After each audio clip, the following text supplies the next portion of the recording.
A very good afternoon to everyone. Now we will discuss another half of the chapter, that is type of errors. बेटा इस chapter में दो चीज़ें सीखने को थी.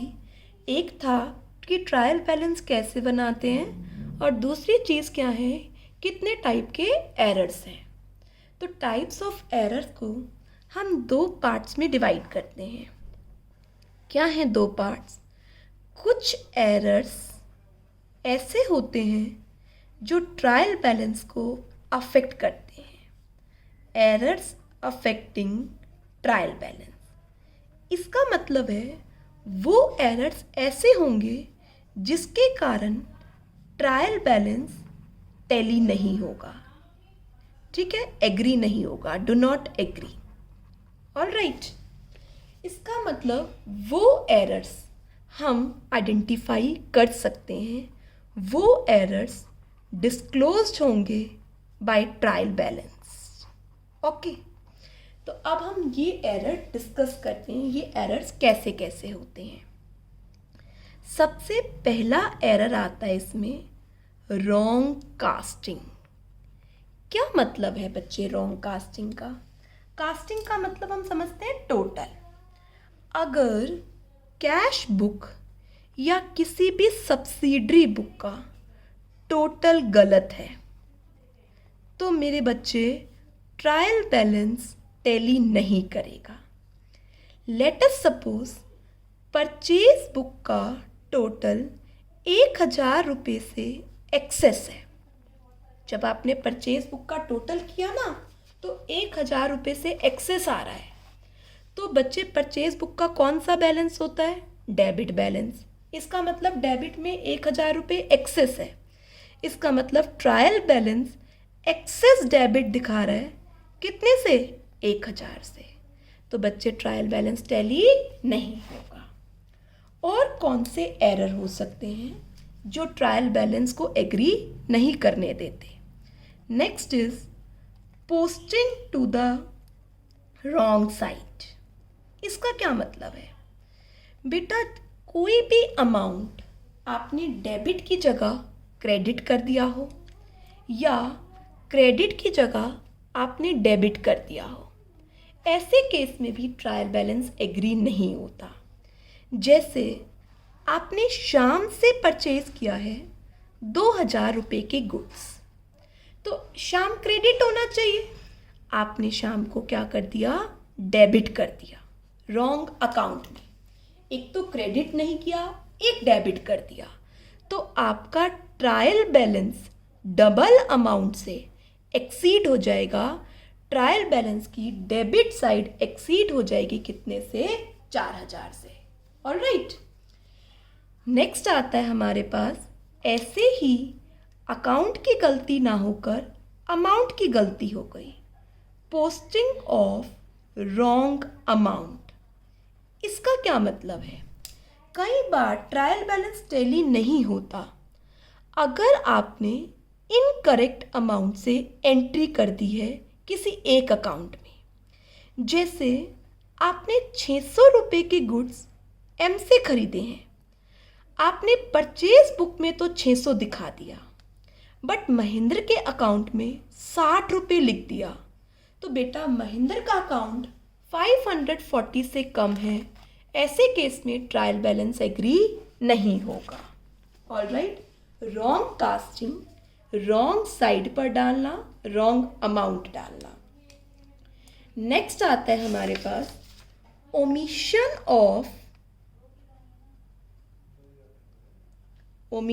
Of posting of one side of an entry. इसका क्या मतलब है? बेटा आपने एक एस्पेक्ट तो पोस्ट कर दिया एंट्री का, दूसरा एस्पेक्ट पोस्ट होना रह गया. जैसे कैश रिसीव हुआ है राम से, तो कैश बुक में तो आपने दिखा दिया है, पर राम के अकाउंट में पोस्ट होना रह गया है. तो ऐसे केस में भी आपका ट्रायल बैलेंस टैली नहीं होगा. आपका ट्रायल बैलेंस टैली नहीं होगा क्योंकि आपने उसका डेबिट तो रिकॉर्ड कर लिया है पर उसका क्रेडिट रिकॉर्ड करना भूल गए हैं। नेक्स्ट आता है double posting in a single account. Single account इसका मतलब क्या है बेटा? लेट अस सपोज 500 रुपये शाम से रिसीव हुए हैं, ठीक है, आपने कैश बुक में दिखा दिया, ठीक है, cash account debit to Shyam, और शाम में गलती से 2 बार पोस्ट हो गया, ट्वाइस रिकॉर्ड कर दिया है, तो बेटा क्रेडिट साइड पर ज़्यादा आ रहा है, तो ऐसे केस में भी आपका ट्रायल बैलेंस टैली नहीं होगा। नेक्स्ट आता है error of totalling and balancing of accounts in the ledger. जैसे बेटा अभी आपने सब्सिडरी बुक्स के टोटल में गलती की थी, ऐसे ही हो सकता है जब आप लेजर बना रहे हैं तो हो सकता है कोई टोटलिंग में एरर हो गया हो डेबिट और क्रेडिट साइड पर, तो बच्चे वो एरर भी ट्रायल बैलेंस को एग्री नहीं होने देगा। तो आप देख रहे हैं जो एरर ट्रायल बैलेंस को इफ़ेक्ट कर रहे हैं वहाँ पर बच्चे हमने या तो डेबिट में कहीं गलती कर दी या क्रेडिट में गलती कर दी। अगर दोनों साइड गलती है ना तो ट्रायल बैलेंस एग्री हो जाएगा। एग्री कब नहीं होगा? जब एक साइड क्या है, मिस्टेक है, या तो सब्सिडरी बुक का टोटल गलत है, या कोई डेबिट क्रेडिट साइड गलत है, या एक साइड पर अमाउंट गलत है, एंट्री का एक पार्ट रिकॉर्ड करना भूल गए, डबल एंट्री हो गई, डबल पोस्टिंग हो गई एक अकाउंट में, या बच्चे किसी लेजर में आपने टोटल और बैलेंसिंग में मिस्टेक करी है, तो ट्रायल बैलेंस एग्री नहीं होगा। नेक्स्ट आता है कुछ एरर्स ऐसे होते हैं जो ट्रायल बैलेंस को अफेक्ट नहीं करते। Errors not affecting trial balance. ऐसे केस में बच्चे आपको पता ही नहीं लगेगा कि एरर क्या है, क्योंकि ट्रायल बैलेंस एग्री हो जाएगा। ऐसे एरर डिस्क्लोज नहीं होते ट्रायल बैलेंस से, not disclose by trial balance. ऐसे एरर 4 होते हैं हमारे पास। क्या क्या ऐसे एरर हैं? फर्स्ट एरर है error of omission. First error आता है एरर ऑफ ओमिशन। बेटा कोई एंट्री आपने ऑल टुगेदर रिकॉर्ड ही नहीं करी जर्नल और सब्सिडरी बुक में, तो उसे एरर ऑफ ओमिशन कहते हैं। लेट अस सपोज आपने परचेज किया था राम से, तो ना परचेज बुक में दिखाया ना राम में दिखाया, ना उसका डेबिट इफेक्ट हुआ ना उसका क्रेडिट इफेक्ट हुआ। ऐसे केस में ट्रायल बैलेंस एग्री हो जाएगा और आप एरर भी लोकेट नहीं कर पाएंगे। Error of omission. नेक्स्ट आता है जो एरर ट्रायल बैलेंस को इफेक्ट नहीं करता, that is error of commission. Error of commission का मतलब क्या है?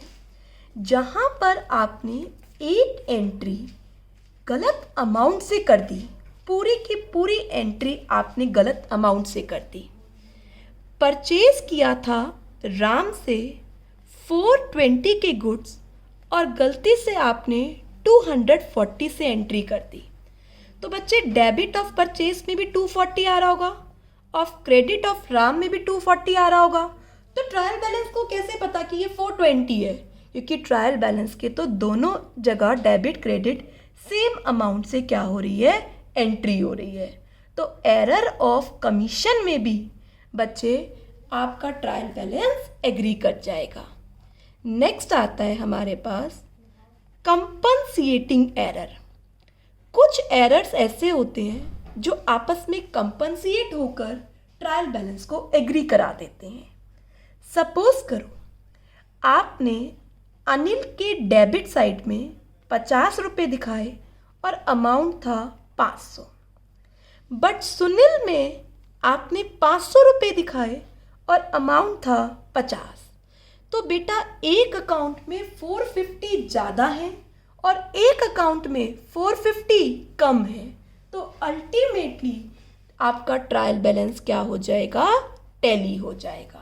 ऑलराइट, क्योंकि एरर्स आपस में क्या हो गए हैं, कंपनसिएट हो गए हैं। नेक्स्ट एरर डी पार्ट इसका, जिसके कारण ट्रायल बैलेंस एग्री हो जाता है, that is error of principle. Error of principle का मतलब क्या है, कोई फंडामेंटल प्रिंसिपल वायलेट कर रहे हो आप एंट्री को करते समय।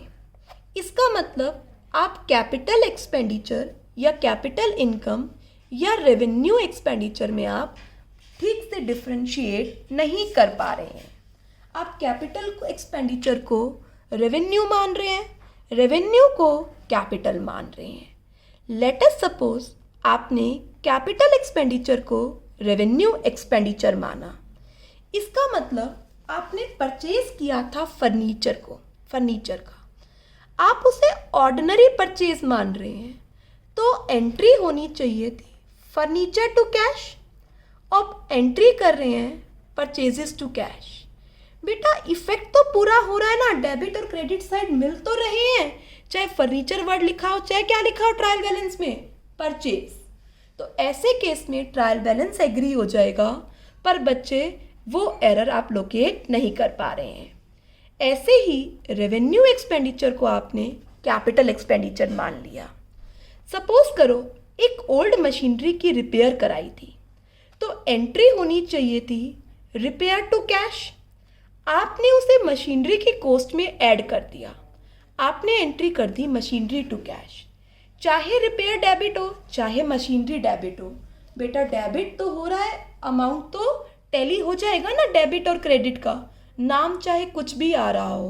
तो ऐसे केस में भी ट्रायल बैलेंस क्या हो जाएगा, एग्री हो जाएगा। ऑलराइट, ई केस आता है हमारे पास, error of posting in wrong account. इसका क्या मतलब है, बेटा पोस्टिंग करते समय आपने रॉन्ग अकाउंट लिख दिया, बट जो प्लेस थी ना उसकी, वो प्लेस आपने सही दिखाई है। जैसे राम से परचेज किया था, तो एंट्री होनी चाहिए थी परचेज टू राम, और गलती से आपने राम की जगह क्या लिख दिया, श्याम लिख दिया। तो डेबिट और क्रेडिट साइड तो मैच कर जाएंगे ना बच्चे। तो ऐसे केस में भी ट्रायल बैलेंस एग्री हो जाएगा, but there is a error. तो there are 5 errors which do not affect trial balance, that are error of omission, एक एंट्री रिकॉर्ड करना भूल गए, ना उसका डेबिट इफेक्ट है ना उसका credit. Error of commission, wrong amount से एंट्री कर गए, तो डेबिट में भी वही अमाउंट आ रहा है, क्रेडिट में भी। थर्ड आता है कंपनसिएटिंग एरर। कंपनसिएटिंग एरर का मतलब है एक का अकाउंट उतने ही अमाउंट से ज़्यादा है और दूसरे का अकाउंट उतने ही अमाउंट से कम है, तो वो एरर आपस में कंपनसिएट हो रहे हैं। नेक्स्ट आता है हमारे पास error of principle. Error of principle का मतलब है अगर हम कैपिटल एक्सपेंडिचर को रेवेन्यू मान रहे हैं या रेवेन्यू एक्सपेंडिचर को कैपिटल मान रहे हैं, तो भी ट्रायल बैलेंस एग्री हो जाएगा, but there is an error. ऐसे ही रॉन्ग अकाउंट लिख दिया, किसी और का नाम लिख दिया, बट डेबिट और क्रेडिट साइड तो बच्चे मैच कर जाएंगे। तो ऐसे केस में भी आप एरर को लोकेट नहीं कर पाएंगे, क्योंकि आपका ट्रायल बैलेंस एग्री कर रहा है। एरर्स के बाद एक छोटा सा पॉइंट और है इस चैप्टर में, सस्पेंस अकाउंट क्या होता है।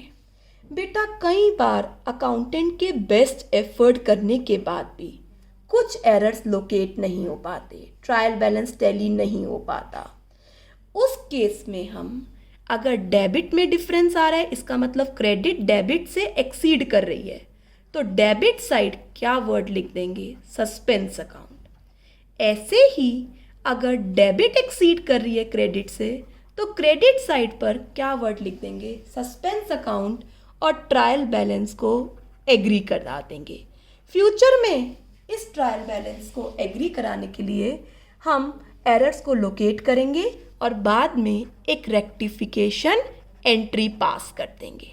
क्योंकि बेटा अभी हम डिले करते हैं ना, तो हो सकता है कि हमारे फाइनल अकाउंट्स क्या हो जाए, डिले हो जाए, है ना बेटा। तो फाइनल अकाउंट्स को तो आपको पूरा करना है, इसीलिए आप सस्पेंस से कर देंगे। After preparation of final account अगर एरर लोकेट हो जाता है तो एक रेक्टिफाइड एंट्री पास कर देंगे। Look at illustration number 8।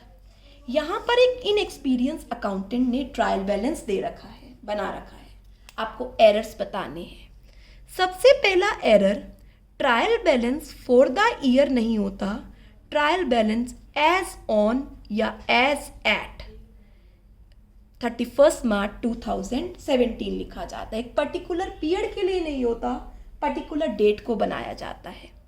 Sundry debtors का डेबिट बैलेंस बिल्कुल ठीक है, क्रेडिटर्स ठीक है, ओपनिंग स्टॉक ठीक है, परचेज ठीक है, परचेज रिटर्न क्रेडिट होना चाहिए, कैश इन हैंड ठीक है, मशीनरी ठीक है, गुडविल डेबिट होना चाहिए, सेल्स ठीक है, सेल्स रिटर्न डेबिट होना चाहिए, लोन फ्रॉम राम क्रेडिट होना चाहिए, इंटरेस्ट ठीक है, बीआर डेबिट होना चाहिए, कैपिटल ठीक है, एलआईसी ठीक है, कैरेज ठीक है, एडवर्टीजमेंट ठीक है, डिस्काउंट रिसीव क्रेडिट होना चाहिए, इन्वेस्टमेंट ठीक है, इंटरेस्ट ऑन इन्वेस्टमेंट क्रेडिट होना चाहिए। अब बेटा आपने इसका टोटल किया तो आपका डेबिट साइड कम आ रहा है, तो आप डेबिट साइड में वर्ड क्या लिख देंगे, सस्पेंस अकाउंट। ऑलराइट, तो हमने सारे एरर्स लोकेट कर लिए हैं। ऐसे ही 9th पर आइए, ये ट्रायल बैलेंस इनकम्पिटेंट पर्सन ने बनाया है। सबसे पहले ऊपर क्या लिखना चाहिए था, trial balance as at dash, name of account debit credit, opening stock, closing stock trial balance के अंदर नहीं आता है क्योंकि हम इसे एडजस्ट नहीं करते हैं उस टाइम तक। गुड्स बोर्ड परचेजेस ठीक है, सेल्स ठीक है। रिटर्न इनवर्ड्स का मतलब क्या है बच्चे, गुड्स वापस आ रहे हैं, रिटर्न इनवर्ड्स। तो ये क्या है हमारी सेल्स रिटर्न। सेल्स रिटर्न क्या होनी चाहिए, debit, purchase return credit, carriage outward ठीक है, असेट ठीक है, रेंट ठीक है, फ्यूल ठीक है, rent of premises sublet to Ghanshyam.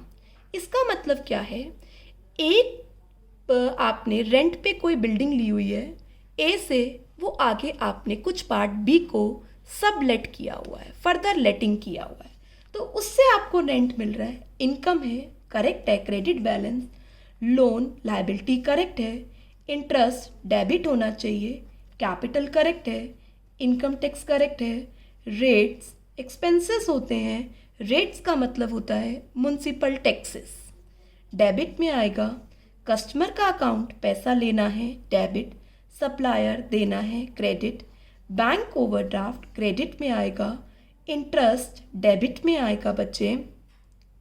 Next आता है हमारे पास miscellaneous income credit. Suspense account जब आप बनाएंगे तो आप देखना बेटा, क्या सस्पेंस अकाउंट की ज़रूरत है। अगर जहाँ कम आ रहा है वहाँ पर सस्पेंस डाल दीजिए, और बिना डाले अगर टैली हो रहा है तो सस्पेंस को हटा दीजिए।